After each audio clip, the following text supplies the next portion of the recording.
আরবের মরুর বুকে তখন গভীর অন্ধকার। মানুষ তখন প্রতিমার পায়ের নিচে তাদের মাথা নত করত, কন্যা শিশুকে জীবন্ত পুঁতে ফেলত, আর নারীদের কোনো সম্মান ছিল না।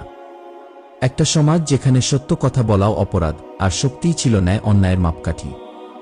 ঠিক সেই অন্ধকার সময়ে আব্দুল মুত্তালিবের পুত্র আব্দুল্লাহ ছিলেন গোটা কুরাইশ গোত্রের মধ্যে সবচেয়ে নরম হৃদয়ের, সুদর্শন এবং ঈমানদার যুবক। আর বনি জুহুম গোত্রের কন্যা আমিনা বিনতে ওহাব ছিলেন সৌন্দর্য, চরিত্র ও পবিত্রতার অনন্য প্রতীক। এই দুই হৃদয়ের পবিত্র বন্ধন হল বিয়ের মাধ্যমে। কিন্তু সুখ বেশিক্ষণ থাকল না। বিয়ের মাত্র কয়েক মাস পরই আব্দুল্লাহ সিরিয়ায় ব্যবসায়িক সফরে গেলেন। আমিনা তখন তার সন্তানকে গর্ভে ধারণ করেছেন, তবে তখনও তিনি জানেন না কি অলৌকিক নূর তার গর্ভে লালিত হচ্ছে। যেদিন আমিনা গর্ভবতী হলেন সেদিন রাতেই তিনি একটি বিস্ময়কর স্বপ্ন দেখলেন। স্বপ্নে একজন ফেরেশতা এসে বললেন, হে আমিনা, তুমি যে সন্তান গর্ভে ধারণ করেছ সে হবে এই দুনিয়ার সর্বশ্রেষ্ঠ মানুষ। যখন সে জন্ম নেবে তখন তুমি বলবে, আমি একমাত্র আল্লাহর শরণাপন্ন, আর তার নাম রাখবে মুহাম্মদ। এই স্বপ্নের পর থেকে আমিনা বুঝে গেলেন তার গর্ভে কোনো সাধারণ শিশু নয়, বরং আসমানের পক্ষ থেকে পাঠানো এক অমূল্য রত্ন লুকিয়ে আছে। যেদিন এই অলৌকিক গর্ভধারণ হল সেই দিন মক্কার আকাশে এক অদ্ভুত উজ্জ্বল নক্ষত্র দেখা গিয়েছিল। অনেক ইহুদি আলেম ও সন্ন্যাসী সেই নক্ষত্র দেখে বলে উঠেছিল, এ এমন এক নক্ষত্র যা কেবলমাত্র কোনো নবী পৃথিবীতে আগমন করলে দেখা যায়। এদিকে সিরিয়া সফর থেকে ফেরার আগেই আমিনার স্বামী আব্দুল্লাহ, তিনি মদিনায় অসুস্থ হয়ে ইন্তেকাল করেন। একজন নববধূ, একজন গর্ভবতী নারী, যার চোখ আজও স্বামীর অপেক্ষায় পথ চেয়ে থাকে, সে জানতে পারে তার সন্তানের পিতা আর নেই। আমিনা ভেঙে পড়েন। তবুও তার হৃদয়ের এক কোণে ছিল এক অদ্ভুত শান্তি, কারণ তার গর্ভে বেড়ে উঠছে এমন এক আলো যা একদিন অন্ধকার পৃথিবীকে আলোকিত করবে। মক্কার আকাশ জুড়ে তখন নীরবতা। ঠান্ডা হাওয়া বইছে মরুর বুক জুড়ে। গভীর রাত্রি, সবাই ঘুমিয়ে পড়েছে, কিন্তু আসমান তখন জেগে আছে এক অলৌকিক মুহূর্তের জন্য। আমিনা রাদিয়াল্লাহু তাআলা আনহু একা শুয়ে আছেন তার ঘরের এক কোণে। চোখে ঘুম নেই। তার হৃদয়টা অদ্ভুত এক প্রশান্তিতে পূর্ণ, ঠিক যেমন আকাশের তারাগুলো জ্বলে ওঠে কোনো বিশেষ রাতের ইঙ্গিতে। হঠাৎ করেই আমিনা অনুভব করেন সন্তান আগমনের সময় এসে গেছে।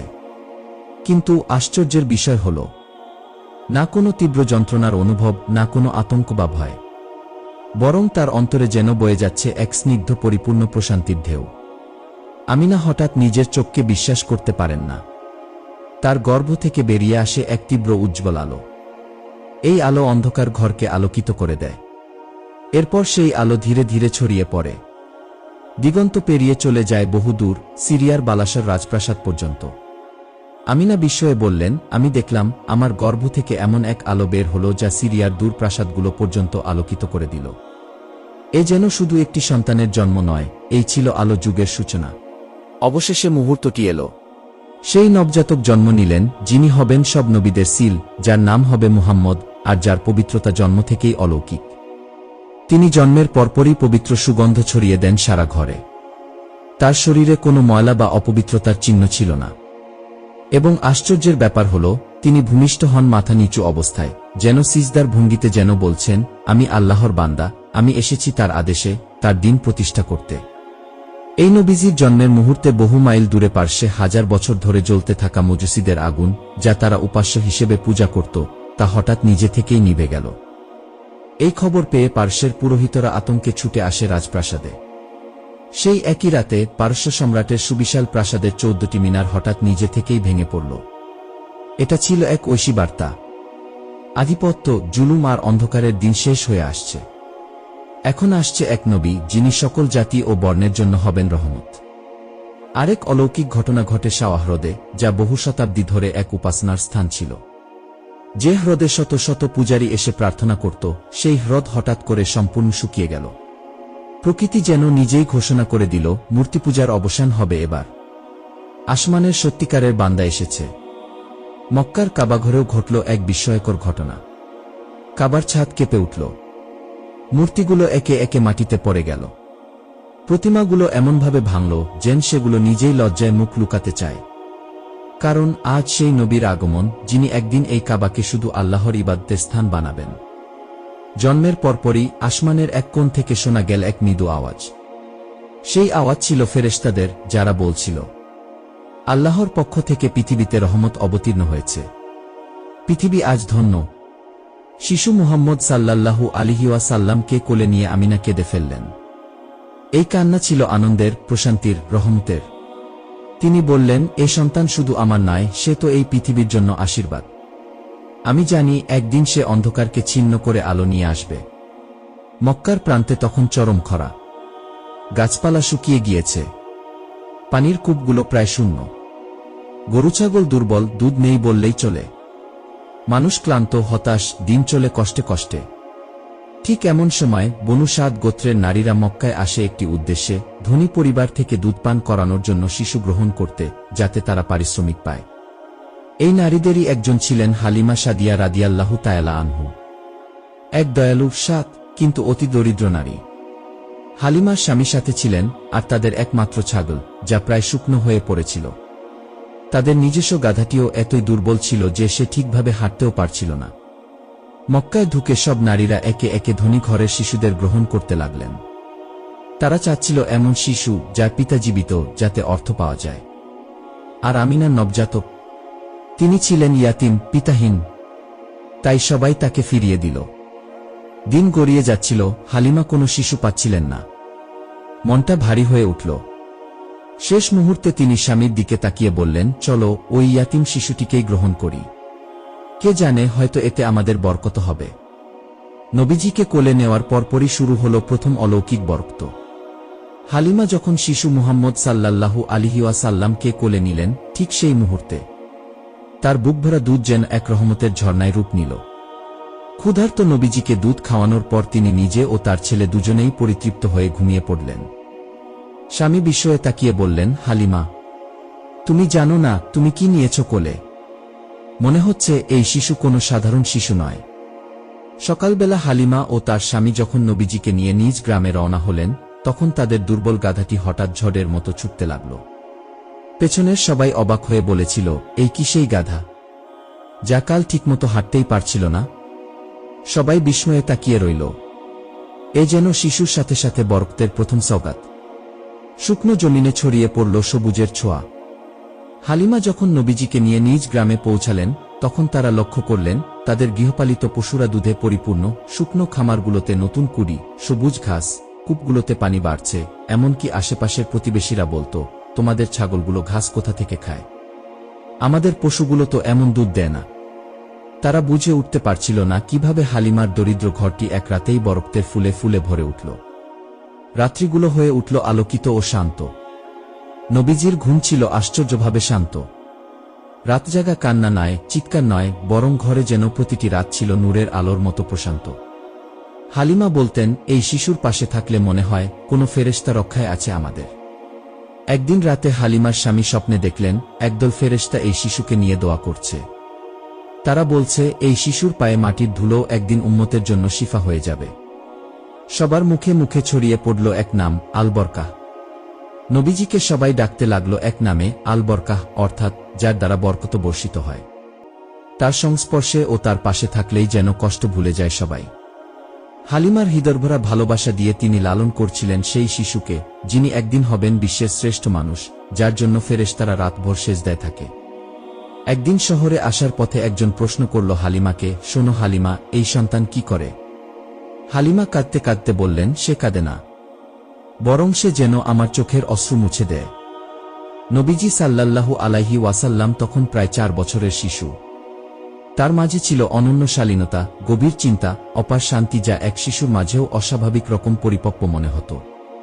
হালিমা বলতেন, সে অন্য শিশুদের মতো নয়। সে কখনো অহেতুক খেলাধুলায় মত্ত হয় না, নির্জনে বসে থাকত আর আকাশের দিকে তাকিয়ে থাকত, যেন সে কারো অপেক্ষায় থাকে। একদিন মরুভূমির নীরবতায় ঘটে গেল মহাবিস্ময়কর ঘটনা। সেই দিনটি ছিল এক অলৌকিক ভোর। নবীজি সাল্লাল্লাহু আলাইহি ওয়াসাল্লাম তার পালিত ভাইদের সাথে খেজুর বাগানে খেলছিলেন। হঠাৎ 2 সাদা পোশাকধারী ফেরেশতা, হযরত জিবরাইল আলাইহি ওয়াসাল্লাম ও হযরত মিকাইল আলাইহি ওয়াসাল্লাম মরুভূমির বাতাস চিরে নেমে এলেন। শিশুদের চোখে তারা যেন 2 নক্ষত্রের মতো জ্বলজ্বল করছিল। তারা বললেন, এই শিশুটি সেই নির্বাচিত, যাকে আল্লাহ পরিশুদ্ধ করবেন, যে হবে আল আমিন আর আল মুরসালিনদের শেষ। তারপর জিবরাইল আলাইহিওয়াসাল্লাম নবীজিকে ধীরে ধীরে শুইয়ে দিলেন এক কোমল বালির উপর। তার বুকে রাখলেন একটি হাত আর বললেন, বিসমিল্লাহি আলা কাদরিল্লাহ। তারপর তার বুক চিরে ফাঁক করে দিলেন, হৃদয় বের করে আনলেন, তারপর এক কালো দাগ শয়তান স্পর্শের ক্ষুদ্র ছাপ বের করে ফেলে দিলেন। তারপর সোনালী তস্তরিতে আসমানি জমজমের পানি দিয়ে নবীজির হৃদয় ধুয়ে দিলেন। তারপর সেই হৃদয় স্বচ্ছ করে আবার জায়গায় স্থাপন করা হল। বুক বন্ধ করে দেওয়া হলো এমনভাবে যেন কিছুই ঘটেনি। তবে সেই স্থানটি সারা জীবনের জন্য রেখে গেল এক সূক্ষ্ম দাগ, যা হিজরতে সাহাবীরা দেখেছেন। এই অলৌকিক দৃশ্য দেখে পালিত ভাই ভয়ে কাঁপতে কাঁপতে ছুটে গেল হালিমার কাছে। সে চিৎকার করে বলল, আমার কুরাইশি ভাইকে দুজন লোক ধরেছে, তারা তার বুক চিরেছে, আমি দেখেছি। এ খবর শুনে হালিমা ও তার স্বামী দৌড়ে এলেন। তারপর দেখলেন নবীজি শান্ত, কিন্তু মুখটা ফ্যাকাশে, তার চোখে যেন কিছু দেখার গভীর ছাপ। হালিমা শিশু নবীজিকে জড়িয়ে ধরে কাঁদতে লাগলেন এবং বললেন, বাবা, তোমার কি হয়েছে? তুমি ভালো তো? নবীজি ধীরে ধীরে বললেন, আম্মা, দুজন সাদা পোশাকধারী মানুষ এসেছিল, তারা আমার বুক খুলে আমার হৃদয় পরিষ্কার করে দিল। তারপর বলল, তুমি এখন পবিত্র, আল্লাহর বার্তা পাওয়ার উপযুক্ত। হালিমা ও তার স্বামী বুঝতে পারলেন এই শিশু আল্লাহর বিশেষ এক বান্দা, তার দায়িত্ব বহন করার ক্ষমতা তাদের নেই। তারা বললেন, চলো আমরা তাকে তার মায়ের কাছে ফিরিয়ে দিই। এমন সন্তান সাধারণ কোনো শিশু নয়, এর পেছনে মহান এক পরিকল্পনা লুকিয়ে আছে। হালিমা নবীজিকে বুকে জড়িয়ে রাখলেন। তার চোখে পানি, অন্তরে ভালোবাসা আর অজানা আশঙ্কা। তিনি বললেন, তুমি ছিলে আমার ঘরে বরকতের উৎস, আমার শূন্য জীবনে সবচেয়ে দামি আলো। কিন্তু তুমি চলে যাচ্ছ। তোমাকে রেখে আসতে আমার ইচ্ছে করছে না, কিন্তু কি করব? উপায় নেই, কারণ তুমি আমার নও, তুমি গোটা দুনিয়ার জন্য। হালিমা ও হারিস চিন্তা করলেন, এই শিশু সাধারণ কেউ নয়, এর ভেতরে এমন কিছু আছে যা আমাদের বোধগম্য নয়। তাদের মনে ভয় ঢুকে গেল। তারা বুঝতে পারলেন এই শিশুকে যতই ভালোবাসেন না কেন, এত বড় দায়িত্ব তারা আর নিতে পারবেন না। তারা মুহাম্মদ সাল্লাল্লাহু আলাইহি ওয়াসাল্লামকে নিয়ে গেলেন মক্কায় আর তুলে দিলেন তার মা আমিনার হাতে। হালিমা কাঁদতে কাঁদতে বললেন, তোমার ছেলে সুস্থ আছে, কিন্তু তার ভেতরে এমন কিছু রয়েছে যা আমাদের জানার বাইরে। দয়া করে তুমি তাকে নিজের কাছেই রাখো। নবীজিকে রেখে হালিমা চলে গেলেন। যাওয়ার সময় তার হৃদয় ভেঙে যাচ্ছিল, তবুও তিনি চলে গেলেন। 4 বছর বয়সে হজরত মুহাম্মদ সাল্লাল্লাহু আলাইহি ওয়াসাল্লাম ফিরে এলেন তার নিজের মায়ের কোলে।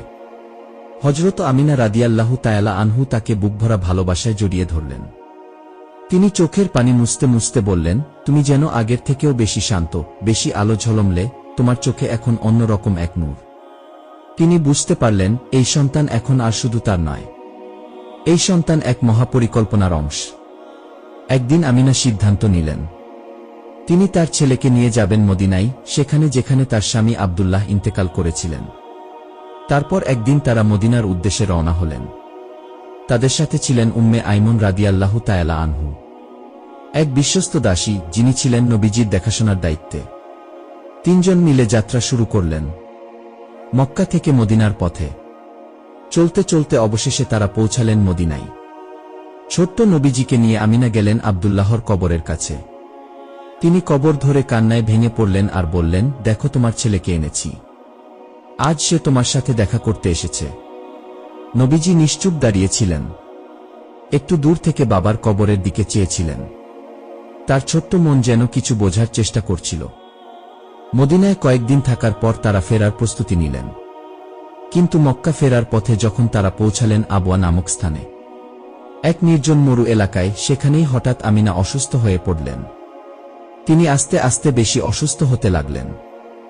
একদিন ছোট মুহাম্মদ সাল্লাল্লাহু আলাইহি ওয়াসাল্লাম তার মায়ের হাত ধরে বসে আছেন, আর আমিনা ফিস ফিস করে বললেন, বাবা, তুমি একা হবে, কিন্তু ভয় পেও না, তোমার রব আছে, তিনি তোমার অভিভাবক হবেন। তুমি একদিন এমন একদিন দেখবে যখন সকল দুনিয়া তোমাকে চিনবে। হঠাৎ আমিনা নিঃশব্দে চিরনিদ্রায় চলে গেলেন। নবীজির চোখের সামনে তার মা পৃথিবী ছেড়ে চলে গেলেন। নবীজি একদম এতিম হয়ে গেলেন। তাকে কবর দেওয়া হলো সেই আবওয়াতেই। নবীজি সাল্লাল্লাহু আলাইহি ওয়াসাল্লাম দাঁড়িয়ে আছে মায়ের কবরের পাশে। এ দৃশ্য দেখে উম্মে আইমুন রাদিয়াল্লাহু তাআলা আনহু নিজেকে ধরে রাখতে পারলেন না। তিনি কাঁদতে কাঁদতে নবীজিকে কোলে তুলে নিলেন। তিনি বললেন, তোমার মা নেই, কিন্তু তুমি একা নও বাবা, তুমি আল্লাহর হিফাজতে আছো। এরপর উম্মে আইমন তাকে নিয়ে এলেন মক্কায় এবং তাকে তুলে দিলেন নবীজির দাদু আব্দুল মুত্তালিবের কোলে। দাদু তাকে দেখে আঁখি ভেজালেন আর বললেন, তুমি এত ছোটবেলায় এত কষ্ট পেলে, কিন্তু আমি জানি তুমি একটি বিশেষ আলোর নাম। আল্লাহ তোমাকে রক্ষা করবেন। এই বৃদ্ধ লোকটি ছিলেন মক্কার সম্মানিত নেতা। তিনি মুহাম্মদ সাল্লাল্লাহু আলাইহি ওয়াসাল্লামকে নিজের হৃদয়ের টুকরো বানিয়ে ফেললেন। তার জন্য কাবার ছায়ায় বিছানো বসার জায়গাও ছেড়ে দিতেন। লোকেরা বলতো, এই শিশুর ভেতরে এক নূর আছে, এক অদ্ভুত সম্মোহন, যে তার দিকে তাকায় সে চোখ নামাতে পারে না। কিন্তু দাদা কতদিনই বা থাকেন? মাত্র 2 বছর পর আব্দুল মুত্তালিবও ইন্তেকাল করলেন।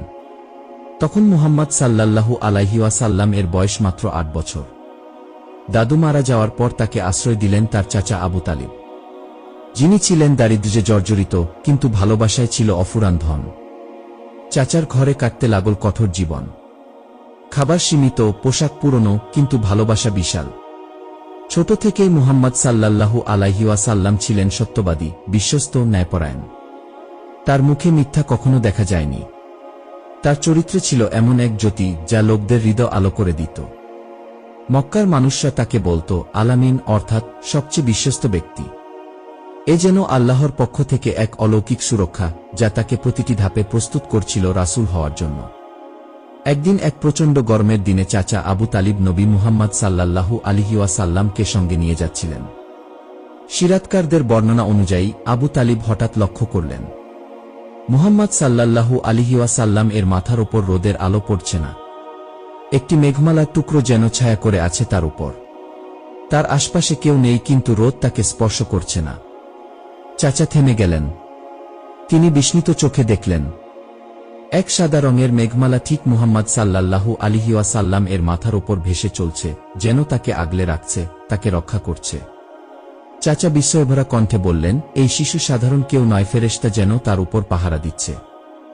একদিন সকালে আবু তালিবের স্ত্রী এসে বললেন, রাতের বেলা আমি দেখেছি মুহাম্মদ একা ঘুমাচ্ছেন, কিন্তু তার মুখমণ্ডল থেকে আলো বের হচ্ছিল এবং পুরো ঘরটা যেন নূরে ভরে গিয়েছিল।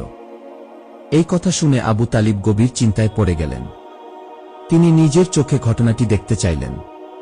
পরদিন রাতে তিনি নিজেই লক্ষ্য করলেন মুহাম্মদ সাল্লাল্লাহু আলাইহি ওয়াসাল্লাম এর ঘুমন্ত অবস্থা, কিন্তু মুখমণ্ডল উজ্জ্বল, চেহারার সৌন্দর্য হৃদয় গলিয়ে দেয়া।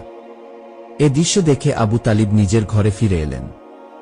পরদিন সকালে আবু তালিব কান্না ভেজা চোখে উঠে বসলেন। তিনি ধীরে ধীরে মুহাম্মদ সাল্লাল্লাহু আলাইহি ওয়াসাল্লাম এর কপালে চুমু খেয়ে বললেন, আমার প্রাণ, আমি জানি একদিন তুমি এমন আলো হয়ে উঠবে যার তেজে জাহেলিয়াতের অন্ধকার পুড়ে ছাই হয়ে যাবে।